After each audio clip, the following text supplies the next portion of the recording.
ah, paggupit ng client natin ng undercut, kailangan daw mabilis lang ang gawa natin kasi pasok pa siya.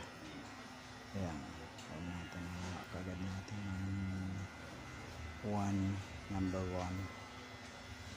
Yan, tapos pagkasunod niyan ay kikinisin na lang natin ang baba ng 0.5 saka isisira natin ang